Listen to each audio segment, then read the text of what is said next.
It's the only comedy open mic I know of in Seattle where you're actually inside of a period. My name is Danielle K.L. Gregoire, and I am the producer of The Comedy Room, a female-focused but not female-exclusive comedy showcase, open mic event every Tuesday night that is geared towards getting more women, more queer people, more people of diverse backgrounds into stand-up comedy. Like, you know, any magazine cover advertises articles that are like, you know, the H&R and Q spots you didn't know she has, or, you know, 12 secrets for pleasing him in bed. I'm pretty sure there's only one secret for pleasing him in bed, and I don't think it's a secret. The Comedy Room has some rules. Your material can't be racist, misogynist, homophobic. You ever notice how there's differences between African Americans and Caucasian people? You know what I mean? You know what I mean.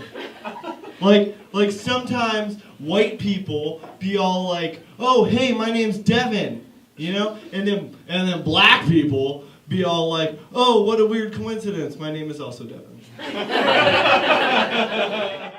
What Comedy Room is an explanation, a showcase, an exhibition of what comedy is now in Seattle and in America.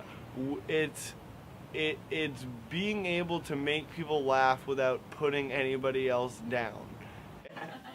Tell you something, guys, the Bowflex is an essential part of my everyday routine. It's where I dry my clothes.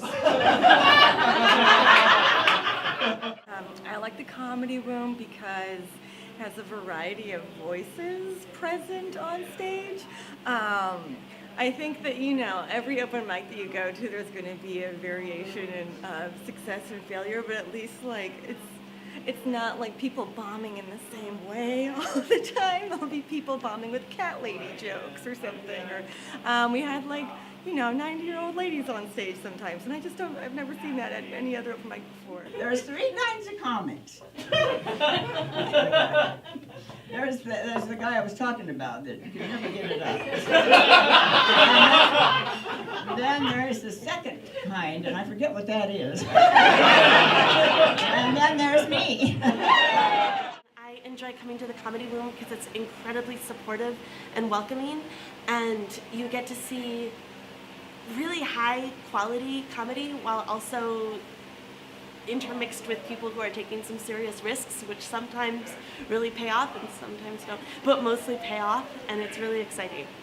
So you guys, I got called a lesbian the other day, which is not something that would normally offend me, but when it happened, I was walking arm in arm with my mom, and, like, my mom can do way better, okay? My day job, guys. I'm an EMT. I'm a hero. It's okay. Yeah, incredibly ill-advised of the state of Washington to give me that certification. I should not be allowed to drive a normal car, let alone a 1-ton death machine that doesn't have to follow normal traffic laws. I'll be driving, look up, shit, lights red, hit the lights, nobody knows. People ask me about that all the time. They're like, oh, I always wonder, you know, if you just want to get through traffic, so you turn on the lights. And they say it really accusing. Like, oh, hey, got you. Like, I know you do that thing. I'm like, congratulations, you understand basic human nature. I think the Comedy Room has a very special place in bringing people into comedy and making them feel assured that they can go out to other places as well. I was a weird kid when I was growing up. You know, when you're a kid, I was teased pretty badly. There are like 2 kinds of kids that get teased. There are kids that take it in themselves and get really depressed and sad. And then there are kids that are so fucking weird that they have no sense that you're making fun of them. They just consider everyone else around them like a plebeian in their fantasy world. And I was that kid. I was the kid that you went up and you were like, oh, hey, fatty. And I'd be like, I cursed on both your houses. Like, I was that kid. It's a womb-like environment. It's very maternal. I do speak Spanish. I lived in Spain for a couple of years and I taught English there.